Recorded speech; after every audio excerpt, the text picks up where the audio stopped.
अध्यक्ष महोदय, कोयना धरणातून पाणी सोडण्यासाठी उत्तरात जयंत पाटील साहेब लक्षवेधी पुकारा.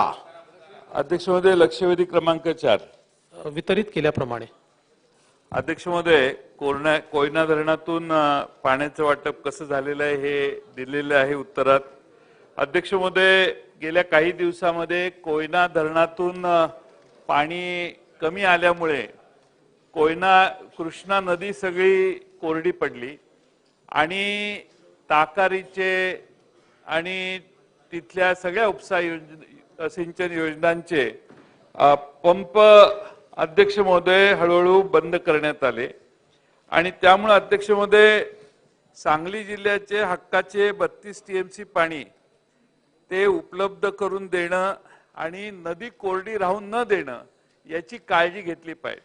अनुभव यावेळी असा आला की त्या भागातले सगळे लोकप्रतिनिधी आग्रहाने वेगवेगळी विधानं करत होते.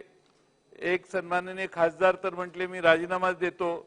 काही आमदार महोदयांचे सगळ्यांचे प्रयत्न झाले आणि त्याचा अनुभव असा आला की राजकीय दबावामुळे पाणी कोयनेतलं सोडलं जात नाही असा समज झाला आणि 2 पालकमंत्री जे आहेत सातारा जिल्ह्याचे आणि सांगली जिल्ह्याचे यांचं कोऑर्डिनेशन नाही किंवा एकमेकाशी संवाद नाही आणि अध्यक्ष महोदय यासाठी इथून पुढे पाण्याचं रिलीज करताना सन्माननीय जलसंपदा मंत्र्यांनीच केलेला नाही.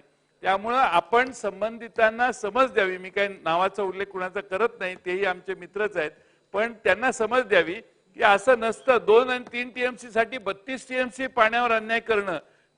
एखाद्या बाजूला जर 3 टीएमसी पाणी मिळणार असेल तर पुढच्या 32 टीएमसी पाण्याचा सगळंच रोख लावणं हे अध्यक्ष महोदय नाही. धरणात भरपूर पाणी आहे, एवढं पाणी नाहीये की असंही नाहीये की पाणीच नाहीये आणि आता काय करायचं.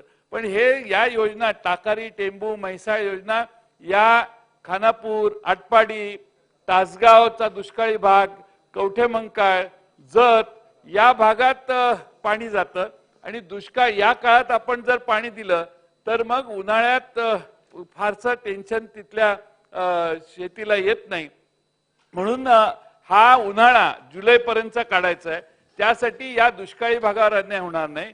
ताकारी कृष्णा नदी कायम भरून राहील त्याचं नियोजन योग्य पद्धतीने करावं आणि उपसा सिंचन योजना कृष्णा नदीच्या काठच्या देखील व्यवस्थितपणाने चालतील अशी काळजी शासनाने विशेष बाब म्हणून घ्यावी.